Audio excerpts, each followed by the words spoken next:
है खबरदार। मैं हूं श्वेता सिंह। सबसे पहले खबरों को खबरदार के लेंस से देखते हैं। क्या भारत को बदनाम करने में कई विदेशी ताकतें जुट गई हैं? क्या जानबूझकर किसान आंदोलन को अंतर्राष्ट्रीय मुद्दा बनाने का प्रोपेगेंडा चलाया जा रहा है? इन सवालों को लेकर भारत का विदेश मंत्रालय चिंतित है और यह सवाल आज इसीलिए उठा है क्योंकि दुनिया के कई लोकप्रिय सेलिब्रिटी अचानक एक्टिव हो गए और सोशल मीडिया पर भारत के किसान आंदोलन को लेकर ट्वीट करने लगे।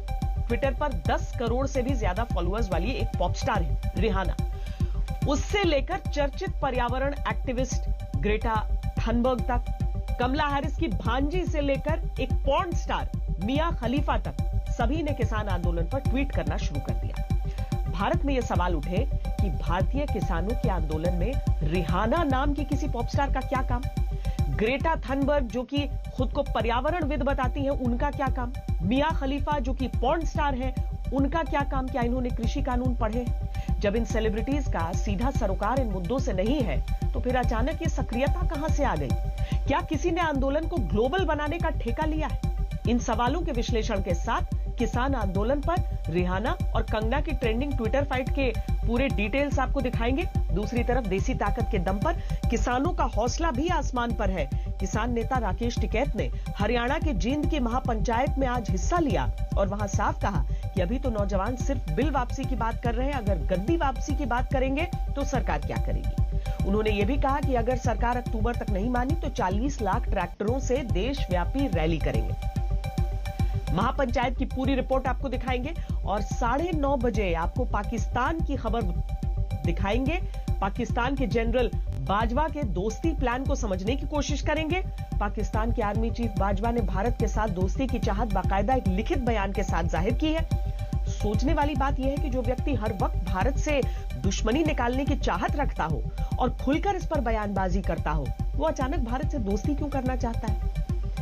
लेकिन सबसे पहले जरा हम जो दुनिया का अचानक इंटरेस्ट हो गया है भारत के आंतरिक मामलों में, उसकी बात करते हैं। क्या दुनिया के सबसे बड़े लोकतंत्र को बदनाम करने की सबसे बड़ी इंटरनेशनल साजिश हो रही है? वो कौन सी ताकतें हैं जो किसान आंदोलन का नाम लेकर दुनिया में भारत विरोधी दुष्प्रचार करने में जुटी हैं? किसान आंदोलन पर एक के बाद एक इंटरनेशनल सेलिब्रिटीज अचानक एक्टिव क्यों हो गए? International pop singer Rihanna, social activist Greta Thunberg, porn star Mia Khalifa, इन लोगों ने भारत के किसान आंदोलन पर ट्वीट करना शुरू कर दिया।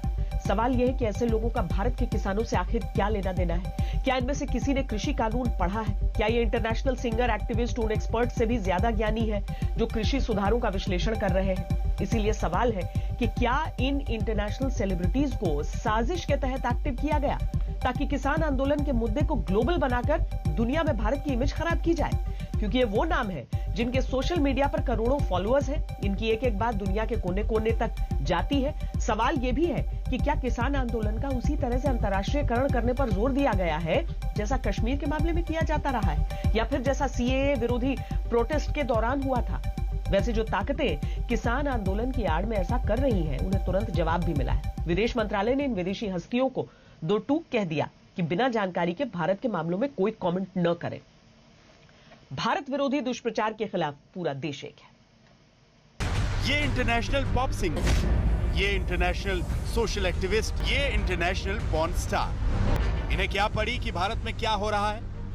ये अचानक भारत के किसानों के हमदर्द कैसे बन गए? 70 दिन बाद इन्हें अचानक एक साथ कैसे भारत के किसान याद? पॉप सिंगर रिहाना ने लिखा, किसान आंदोलन पर हम बात क्यों नहीं कर रहे? एक्टिविस्ट ग्रेटा थनबर्ग ने लिखा कि हम भारत में किसान आंदोलन के साथ हैं। मिया खलीफा ने लिखा, दिल्ली के आसपास इंटरनेट बंद कर दिया गया। मानवाधिकार उल्लंघनों पर यह क्या चल रहा है? अब इसे संयोग समझा जाए या प्रयोग कहा जाए कि पहले पॉप सिंगर रिहाना ने लिखा, फिर ग्रेटा ने लिखा, मिया खलीफा भी ट्वीट करने लगी। देखते ही देखते किसान आंदोलन की ग्लोबल चर्चा होने लगी और इसकी आड़ में भारत विरोधी माहौल बनाया जाने लगा। वे अपनी अमेरिका में ध्यान दें, भारत में दखलंदाजी करने का दुस्साहस वे ना करें। हमारे प्रधानमंत्री नरेंद्र मोदी जी और हमारी सरकार सक्षम है। रहा सवाल कुछ किसानों को आपत्ति है तो सरकार उनसे सकारात्मक बात करेगी, उस मसले को हल करेगी। पर अमेरिका में बैठ करके रिहाना जैसे हॉलीवुड के लोग इस भारत माता के विषयों पर, हमारे देश के विषयों पर दखलंदाजी न करें। रिहाना को पूरी चीज़ों की जानकारी नहीं है, उनको आधा नॉलेज है और आधा नॉलेज बड़ा खतरनाक होता है।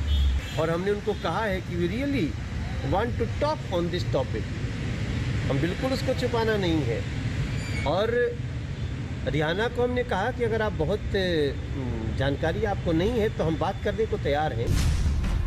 बड़ी बड़ी इंटरनेशनल हस्तियों का भारत के मामले में बोलना, किसान आंदोलन की अचानक बात करना, भारत को विलेन की तरह दिखाने की कोशिश करना, ये भारत के खिलाफ दुष्प्रचार के किसी ग्लोबल पिक्चर के स्क्रिप्ट लगते हैं, जिसमें रिहाना, ग्रेटा, मियां खलीफा जैसे किरदार पिक्चर को चर्चा में लाने के लिए उतारे गए हैं। इसे भारत अच्छी तरीके से जानता है। इसीलिए विदेश मंत्रालय ने तुरंत इन इंटरनेशनल हस्तियों को करारा जवाब भी दिया है और इन्हें दो टूक शब्दों में समझा दिया कि बिना जानकारी भारत के मामलों से दूर ही रहें। भारत ने साफ कहा कि लोकतंत्र में प्रदर्शन का हक है, किसानों का एक छोटा समूह ही प्रदर्शन कर रहा है, इसीलिए बाहरी लोगों को अपना एजेंडा नहीं चलाना चाहिए। कुछ संगठन और कुछ लोग अपना एजेंडा थोपने के लिए बयान जारी कर रहे हैं। किसी भी तरह का कमेंट करने से पहले सही तरीके से तथ्यों को जान लेना और हालात देखना जरूरी है। जल्दबाजी में किसी भी सेलिब्रिटी के लिए संवेदनशील ट्वीट करना या हैशटैग चलाना ना तो सही है और ना ही जिम्मेदारी भरा है। ये हमारा इंटरनल मैटर है, ये किसानों का मैटर है। बात क्लियर है कि ये जो कानून है ये वापस लेने हैं। Absolutely, the reputation of India has taken a massive hit, not only on how we are treating our farmers, on how we treat our own people. मुझे लगता है कि जो वो वर्ल्ड फेमस सिंगर जो है रिहाना जी मुंबई में रहती है और उन्होंने भी मतलब किसानों के आंदोलन को सपोर्ट किया है, लेकिन ठीक बात है, अभी किसको सपोर्ट करना किसको विरोध करना ये तो अपनी अपनी बात होती है। लेकिन जहाँ तक फिल्म इंडस्ट्री के कुछ लोगों ने सपोर्ट भी किया है, लेकिन उन्होंने इस कानून का स्टडी करना चाहिए कि भाई ये कानून मतलब किसानों के भलाई के लिए है या नहीं है। ऐसा ही विरोध के लिए विरोध करना अच्छी बात नहीं है। बाहर के सेलिब्रिटीज अगर भारत विरोधी माहौल बनाने की कोशिश कर रहे हैं तो भारत भी एक सुर में जवाब देकर इस एजेंडे को ध्वस्त कर रहा है। अक्षय कुमार, कंगना रनौत से लेकर बड़े बड़े सेलिब्रिटीज ने ट्वीट किया। कंगना ने लिखा कि जो हमारे आंतरिक मामलों में पेड ओपिनियन देने वाली अमेरिकी सिंगर से उत्साहित हैं, उन्हें पता होना चाहिए कि 99% भारतीय ऐसे लोगों की परवाह नहीं करते। अक्षय कुमार ने लिखा कि किसान देश का अहम हिस्सा है, उनके मामलों की समाधान की हर एक कोशिश हो रही है, समाधान का समर्थन करें, न कि बांटने वाली बातों पर ध्यान दें। अजय देवगन ने लिखा कि भारत और भारत की नीतियों के खिलाफ किसी दुष्प्रचार में न पड़ें। इस वक्त हम सभी को बिना लड़े एकजुट रहने की जरूरत है। सुनील शेट्टी ने लिखा कि हमें हमेशा चीजों को समग्रता में देखना चाहिए, अर्ध सत्य से खतरनाक कुछ और नहीं होता।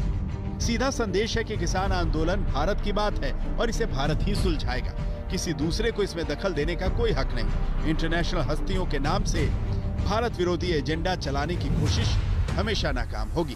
गीता मोहन के साथ कुमार कुणाल, दिल्ली, आज तक। बड़े बड़े देशों के राष्ट्राध्यक्षों ने भारत के मामलों में जब जब घुसपैठ करने की कोशिश की है, हिंदुस्तान की तरफ से उन्हें करारा जवाब मिला है। जब राष्ट्राध्यक्षों को हम ये इजाजत नहीं देते तो कोई कलाकार किस तरीके से भारत के मामलों में हस्तक्षेप कर ले। निश्चित तौर पर इस समय global anti India gang active है, जो संगठित तौर पर भारत के खिलाफ दुष्प्रचार करने में जोर लगा रहा है और किसान आंदोलन का नाम लेकर भारत को दुनिया के सामने बदनाम करने में जुटा है। क्योंकि ऐसा न होता तो अचानक से इतनी ग्लोबल हस्तियां एक साथ, एक ही सुर में, एक ही हैशटैग के साथ भारत के खिलाफ नहीं बोल रही होती। इसी से संदेह होता है कि क्या रिहाना जैसी हस्तियों ने ट्वीट खुद किया या उनसे यह ट्वीट करवाया गया, क्योंकि इस बात को समझना बहुत मुश्किल नहीं है कि किसान आंदोलन पर रिहाना ने ट्वीट क्यों किया। 32 साल की रिहाना काफी लोकप्रिय पॉप सिंगर है, म्यूजिशियन भी है। ट्विटर पर उनके 10 करोड़ से ज्यादा फॉलोअर्स हैं। ट्विटर पर लिखी उनकी एक बात करोड़ों लोगों तक और दुनिया के कोने कोने तक पहुंचती है, इसमें कोई संदेह नहीं। तो ये किसान आंदोलन की ग्लोबल पिक्चर को हिट कराने का एक सीधा फॉर्मूला दिख रहा है। और कंगना रनौत ने यह भी सवाल उठाया कि किस तरीके से भारत में ही दिलजीत दोसांझ ने एक म्यूजिक वीडियो उनके इस ट्वीट के फौरन बाद लॉन्च कर दिया, जिस म्यूजिक वीडियो को बनाने में लगभग महीने भर का समय लग सकता है। इसके अलावा स्वीडन की 18 साल की पर्यावरण एक्टिविस्ट ग्रेटा थनबर्ग के ट्विटर पर 47 लाख ही फॉलोअर्स हैं। मियां खलीफा के लगभग 35 लाख फॉलोअर्स हैं। इससे सीधे तौर पर यह दिख रहा है कि यह किसान आंदोलन पर भारत के खिलाफ ग्लोबल माहौल बनाने की कोशिश कर रहे हैं। लेकिन कोई कितना भी जोर लगा ले, ग्लोबल हस्तियों का सहारा ले ले, लेकिन भारत के खिलाफ प्रोपेगेंडा नाकाम होगा। भारत अपने मामले खुद सुलझाता है। जो लोग पॉप स्टार से लेकर पॉर्न स्टार तक ग्लोबल हस्तियों को आगे करके भारत को प्रवचन दे रहे हैं, उन्हें पता होना चाहिए कि उनका प्रोपेगेंडा इसलिए नहीं चलेगा क्योंकि ये ग्लोबल हस्तियां कृषि मामलों की एक्सपर्ट नहीं है और हिंदुस्तानी नहीं है, न ही इन्हें भारत के हालात के बारे में पता है। इसीलिए इन पर कोई भरोसा नहीं करेगा। जो लोग विशेषज्ञ हैं वही पूरे अधिकार से कृषि कानूनों पर टिप्पणी कर सकते हैं। IMF जैसे संस्थान की अर्थशास्त्री कृषि कानूनों को किसानों की आय बढ़ाने वाला बता रही हैं। यह अलग बात है कि किसानों को कई संदेह हैं जिनके समाधान की कोशिश होनी चाहिए, लेकिन इसमें किसी विदेशी व्यक्ति या संगठन का दखल देश को मंजूर नहीं है। आपसी टकराव से देश खुद निपट लेगा, फिर चाहे किसान संगठनों की मांगे हो या फिर आंदोलन पर चल रही राजनीति हो। आज राहुल गांधी और बीजेपी के बीच फिर से जुबानी जंग हुई। राहुल गांधी ने प्रेस कॉन्फ्रेंस करके बॉर्डर पर किलेबंदी को लेकर सरकार पर तीखे हमले किए। बीजेपी ने यह पूछा कि राहुल गांधी क्या सड़कों पर लड़ाई चाहते हैं।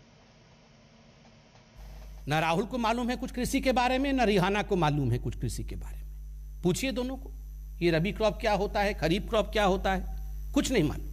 न राहुल को मालूम, न रिहाना को मालूम, मगर दोनों की आदत एक है, दोनों ट्वीट कर रहे हैं। रिहाना पर सोशल मीडिया के हो हल्ले के बीच बीजेपी अपने निशाने से नहीं भटकी। किसान आंदोलन की राजनीति में राहुल गांधी ही टारगेट पर रहे। आज राहुल गांधी ने कैमरे पर आकर चुभने वाली कई बातें भी की। जवाब देने के लिए संबित पात्रा उतरे। मैंने कहा है कि किसान हिंदुस्तान की स्ट्रेंथ है, शक्ति है, और इसको दबाना, मारना, धमकाना सरकार का काम नहीं है।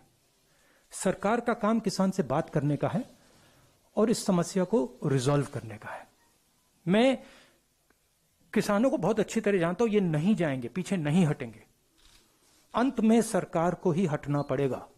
आज ठीक उसी प्रकार राहुल गांधी जी ने धमकाया कि कोई पीछे नहीं हटेगा, बातचीत में हम विश्वास नहीं रखते हैं। अरे राहुल जी, ये तो किसानों का आंदोलन है। किसान तो कह रहे हैं कि उनका राजनीति से कोई सरोकार नहीं है, उनका किसी राजनीतिक पार्टी से कोई मतलब नहीं है। तो आप उनके पैरोकार बन के उनके माध्यम से बातचीत करने का जो प्रयास कर रहे हैं, वो किस लिए कर रहे हैं? ये अपरिपक्वता है। ये राजनीतिक लड़ाई अब उस किलेबंदी की तरह हो गई है जो दिल्ली बॉर्डर पर पुलिस ने की है, जिससे 26 जनवरी जैसा उपद्रव और हिंसा फिर से न हो। लेकिन राहुल गांधी ने भारी पुलिस बल और बैरिकेडिंग पर सवाल उठाए। बीजेपी ने भी पूछ लिया कि राहुल गांधी क्या खून खराबा चाहते हैं। सरकार किलाबंदी क्यों कर रही है? क्या ये किसानों से डरते हैं? क्या किसान दुश्मन है? एविडेंसेस के आधार पर जो तथ्य कोर्ट में प्रस्तुत किए जाएंगे, उनके आधार पर गिरफ्तारी हो रही है। आप कह रहे हैं छोड़ दीजिए। अर्थात ये आप ही के लोग थे, अर्थात ये कांग्रेस पार्टी आप ही के लोग थे ना, जिनके लिए आप इतने चिंतित हैं और लीगल एड देंगे। वरना मैं तो नहीं मानता हूं कि इस देश में ऐसी कोई संस्था होगी जो अनार्की फैलाने वालों को, जो हिंसा फैलाने वालों को, और 26 जनवरी में जो दुर्घटना हुई थी, उनके साथ कोई भी संस्था खड़ी होगी, ऐसा तो मुझे नहीं लगता। स्वाभाविक रूप से ये प्रश्न राहुल गांधी जी के लिए है, क्या ये लोग आपके हैं? विपक्ष पर किसान आंदोलन को भड़काने का आरोप लगता रहा है। बीजेपी इसको लेकर लगातार हमलावर भी रही है, लेकिन इसके बीच राहुल गांधी ने भी हमले कम नहीं किए। आज उन्होंने प्रधानमंत्री को लेकर ये कह दिया कि तानाशाहों के नाम एम से क्यों शुरू होते हैं।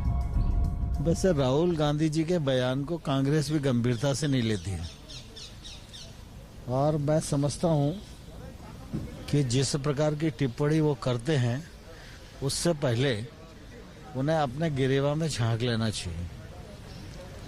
अगर एम से शुरू करें तो मोतीलाल नेहरू का भी नाम आता है, तो इतना देखकर उनको टिप्पणी करना चाहिए। किसान आंदोलन पर इस राजनीति का कोई अंत नहीं दिख रहा है। किसान नेता भले ही कहते रहें कि उनके आंदोलन में राजनीतिक दलों के लिए जगह नहीं, लेकिन राजनीति अपना मौका कहां छोड़ती है। आज तक ब्यूरो। इस बीच किसान आंदोलन का चेहरा बनते जा रहे राकेश टिकैत आज हरियाणा के जींद पहुंचे थे। जींद के कंडेला गांव में खापों की महापंचायत हुई। इस महापंचायत में राकेश टिकैत ने सीधे सरकार को ललकार दिया। उन्होंने कहा कि नौजवान अभी सिर्फ बिल वापसी की बात कर रहा है, अगर गद्दी वापसी की बात करेगा तो क्या करेंगे। जींद की खाप महापंचायत में आज यह भी साफ किया गया कि आगे कभी बात होगी तो सीधे प्रधानमंत्री नरेंद्र मोदी या गृह मंत्री अमित शाह से होगी और किसी से नहीं। हमने अभी बिल वापसी की बात करी है, सरकार कान खोल कर सुन ले। अगर इस नौजवान ने गद्दी वापसी की बात कर दी तो क्या करोगे? आप अपना काम कर लो, ये बिल वापसी ले लो। राजा डरता है तो किलेबंदी करता है। न हमारा ऑफिस बदला जाएगा, न हमारे पंच बदले जाएंगे। उन्हीं पंचों से ये फैसला होगा, उनमें से हम भी एक हैं। इसे अल्टीमेटम ना कहें तो क्या कहें, इसे सीधे सरकार से भिड़ना ना कहें तो क्या कहें। आप अपना काम कर लो, ये बिल वापसी ले लो, एमएसपी पे कानून बना लो। लेकिन किसान नेता राकेश टिकैत के तेवर ही ऐसे हैं कि मानो सरकार को ताकत दिखाएंगे तो उसे झुका पाएंगे। हमने अभी बिल वापसी की बात करी है, सरकार कान खोल कर सुन ले। अगर इस नौजवान ने गद्दी वापसी की बात कर दी तो क्या करोगे? अगर इसने गद्दी वापसी की बात कर दी तो क्या करोगे? आप अपना काम कर लो, ये बिल वापसी ले लो। 26 जनवरी के बाद पहली बार राकेश टिकैत ने दिल्ली के गाजीपुर बॉर्डर का अपना प्रदर्शन स्थल छोड़ा था और हरियाणा के जींद की खाप पंचायत में पहुंचे थे। गणतंत्र दिवस के दिन सामने आई हिंसा के बाद अब किसान संगठनों के सामने दो बड़ी चुनौतियां हैं। पहली बड़ी चुनौती राष्ट्र विरोधी तमगे को खत्म करना और दूसरी बड़ी चुनौती धरना स्थलों पर फिर से प्रदर्शनकारियों को जमा करना। इसी चुनौती के चलते अब कृषि संगठन न केवल पंजाब की आम पंचायतों के दरवाजे खटखटा रहे हैं, बल्कि अब हरियाणा की खाप पंचायतों से भी समर्थन मांगा गया है। अपने आंसुओं से किसान आंदोलन में नया ट्विस्ट ले आए राकेश टिकैत ने जल और जमीन के इमोशनल वाला कार्ड भी चला। इस आंदोलन का देवता जल है, जल पानी, कहीं सजाने की जरूरत नहीं है। अपने खेत की मिट्टी को जाके अपने घर के मंदिर में रखो। जल, अपने खेत का जो जल है उसको रखो, उसकी पूजा करो, आपका आंदोलन कभी फेल नहीं होगा। जींद की महापंचायत में किसान की पगड़ी उछालने वालों का इलाज करने का ऐलान करने वाले टिकैत जब वहां दिल्ली पुलिस की बाड़ेबंदी का विरोध कर रहे थे और ये हुंकार भर रहे थे कि ऐसी कीलों से किसान का हौसला नहीं टूटने वाला, तो बोलते बोलते लाल किले को लेकर क्या बोल गए, इसे भी जरा सुनिए। अरे किले तो लाल किले के दीवार पे भी गाड़ी गई थी, किले तो गेट पे भी गाड़ी गई थी। कहाँ है वो किला? कहाँ है किले का गेट? उससे किले गाड़ी गई थी, किसान लेकर गया था उसको। जींद की इस महापंचायत में राकेश टिकैत का मंच भी गिरा। वैसे तो ये एक छोटी दुर्घटना भर संयोग भर था, लेकिन राकेश टिकैत कब तक किसान आंदोलन को टिकाए रखने की कुपत रखते हैं, यहाँ ये सवाल भी खड़ा हो रहा है। वैसे टिकैत ने खुद अक्टूबर तक एक तारीख दी है। अब तो भाई हमारे पे क्या इलाज है? अगर नहीं आ रही तो आंदोलन चल रहे पूरे। हमने अक्टूबर तक का टाइम अब दिया है कि अक्टूबर तक का किसान तैयारी करे अपनी। राकेश टिकैत की मौजूदगी में जींद खाप पंचायत में कृषि कानूनों की वापसी, एमएसपी कानून बनाने और गिरफ्तार लोगों को रिहा करने और मुकदमे वापस करने जैसी मांगों के साथ साथ ये भी कहा है कि किसानों की संघर्ष समिति से प्रधानमंत्री नरेंद्र मोदी अब खुद बात करें। गृह मंत्री अमित शाह भी बातचीत में शामिल हैं। बातचीत में कृषि मंत्री नरेंद्र सिंह तोमर या कोई अन्य मंत्री स्वीकार नहीं होगा। बड़ी चर्चा है आपके आंसुओं की, पासा पलट दिया कह रहा है आपके आंसुओं ने। नहीं, हमने कुछ नहीं करा। ये ना मोर्चे टूट रहे थे ना कोई दिक्कत हो रही थी। भाई गांव के लोग अगर गांव चले गए तो उसका मतलब ये नहीं कि लोग ढिल्ले हो गए। गांव के लोग बैठा के गए हमको, उनके मोर्चे को जबरदस्ती कोई आ जाएगा, ऐसे कोई आ थोड़ा सकता है मोर्चे। बगैर समझौते के, बगैर बातचीत के और गुंडा तत्व के द्वारा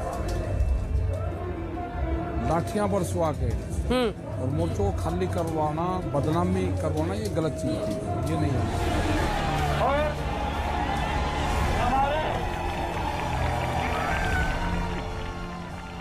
जींद से मंजीत सहगल के साथ आज तक ब्यूरो।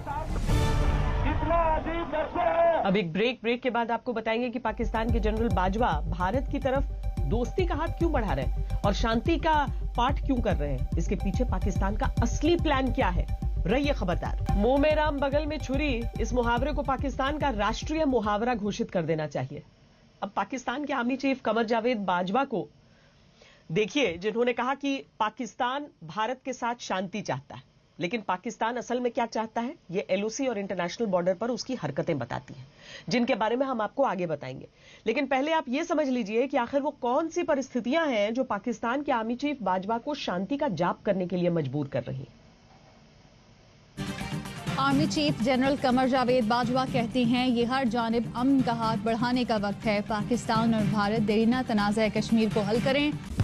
पाकिस्तान के आर्मी चीफ कमर जावेद बाजवा ने भारत के साथ दोस्ती की चाहत जताई है, लेकिन इस इच्छा का इजहार उन्होंने लिखित बयान जारी करके किया है, क्योंकि मुंह जुबानी तो वो सिर्फ भारत से दुश्मनी की ही चाहत जताते आए हैं। छोटा सा ट्रेलर देख लीजिए। कोई ऐसी ताकत तो मजबूरी रही होगी, वरना यूं ही नहीं बाजवा भारत से दोस्ती की ख्वाहिश जता रहे हैं। बाजवा ने शांति का ये राग तब छेड़ा है जब अमेरिका के नए रक्षा मंत्री ऑस्टिन ने पाकिस्तान को भारत विरोधी आतंकवादियों के खिलाफ कार्रवाई की चेतावनी जारी की है। अमेरिका के रक्षा मंत्री ने कहा है कि पाकिस्तान ने भारत विरोधी आतंकवादी गुटों लश्कर और जैश ए मोहम्मद के खिलाफ जो कदम उठाए हैं वो अधूरे हैं। ऑस्टिन ने कहा है कि वो अपने कार्यकाल के दौरान पाकिस्तान पर दबाव डालेंगे कि वो अपनी जमीन का इस्तेमाल आतंकवादियों की शरण स्थली के रूप में न होने दे। तो इस वक्त आतंकवाद के मुद्दे पर पाकिस्तान इस कदर घिरा हुआ है कि उसके पास शांति की बात करने के अलावा कोई चारा नहीं है। इसी महीने FATF यानी फाइनेंशियल एक्शन टास्क फोर्स की बैठक होनी है, जिसमें पाकिस्तान को ब्लैक लिस्ट किए जाने पर फैसला लिया जाएगा, जिससे बचने की छटपटाहट में पाकिस्तान ने अपने पालतू आतंकवादियों और आतंकवादी संगठनों के खिलाफ कार्रवाई का नाटक किया है। हाल ही में पाकिस्तान ने हाफिज सईद और जकीउर रहमान लखवी जैसे आतंकवादियों के खिलाफ कार्रवाई करके FATF से बचने की कोशिशें की, लेकिन भारत दुनिया के सामने उसका असली चेहरा लाने में कोई कसर नहीं छोड़ेगा। ये बात पाकिस्तान भी जानता है और बाजवा भी। तो वही हुआ कि बिल्ली 900 चूहे खा करके तीर्थ को चली। पाकिस्तान अब घड़ियाली आंसू बहा रहा है। पाकिस्तान के ऊपर जबरदस्त दबाव है। पाकिस्तान को अमेरिका ने चेतावनी दी है कि वो अपने धरती के ऊपर से जितने भी आतंक के बेसिस हैं उनको बिल्कुल नष्ट करे और आतंकियों को साथ देने बंद करे। पाकिस्तान के ऊपर फाइनेंशियल एक्शन टास्क फोर्स की तलवार लटक रही है। पाकिस्तान किसी वक्त भी ब्लैकलिस्ट हो सकता है। पाकिस्तानियों के बीच चीनियों के बरखिलाफ जबरदस्त अविश्वास है। पाकिस्तान की फौज के बरखिलाफ पाकिस्तान में जबरदस्त आवाज उठ रही है। ऐसे माहौल में पाकिस्तान के chief of the army staff इस तरह के बयानबाजी कर रहे हैं। पाकिस्तान की कथनी और करनी में अंतर है। पाकिस्तान के सेना प्रमुख बाजवा ऐसे वक्त में भारत से शांति की दुहाई दे रहे हैं जब गिलगित बाल्टिस्तान में पाकिस्तान सरकार और सेना के खिलाफ विरोध प्रदर्शन हो रहे हैं। दरअसल गिलगित बाल्टिस्तान में चुनाव करवाकर पाकिस्तान अपनी पकड़ को और मजबूत बनाने की कोशिश कर रहा है। कई इंटरनेशनल रिपोर्ट्स में यह माना गया है कि पाकिस्तान की धरती पर ऐसे आतंकवादियों को पनाह दी जा रही है जो भारत में खून खराबा करते हैं। असल में तो बाजवा का मुंह ही नहीं है भारत के साथ शांति की बात करने का, क्योंकि आतंकवादियों का साथ और भारत से बात एक साथ नहीं चल सकती। अगर वो वास्तव में अमन और शांति चाहते हैं साउथ एशिया में, तो बजाय कश्मीर के बारे में सोचना और बेकार की बातें करने के, उनको सोचना चाहिए कि वहाँ के POK के लोग, सिंध के लोग और बलूचिस्तान के लोग क्या चाहते हैं।